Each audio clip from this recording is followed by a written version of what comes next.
दाइ त रौतहटै गएर बस्छु भन्नुभएको छ के छ हजुर तयार हो अब घर जम्मै उता गर्ने बुढाबुढीले अब समानुपातिकको पहिलो नम्बरमा तपाईँको नाम छ भनेपछि ऋषि धमलाले समानुपातिकमा आफ्नो श्रीमतीलाई जिताउनको लागि थ्रेसहोल्ड कटाउनको लागि रौतहट गयो भन्ने कुरो छ नि पत्रकारिता छाडेर कसैले यस्तो गर्नुहुन्न हैन त्यही भएर एकदमै विश्वास छु म चाहिँ विश्वास गरेको छु चुनाव जित्नकै लागि गएको हो त ऋषि धमलाले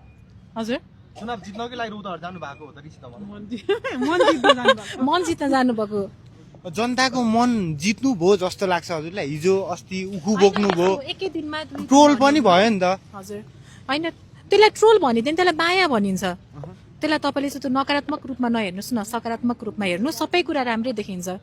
हजुर अब उखु बोकेको देखियो जेरी हालेको देखियो पहिला पहिला पहिला चाहिँ उखु बेच्ने धादिङमै एउटा किसानको छोरो हो धादिङमै दुःख सुख गरेर हलो जोतेर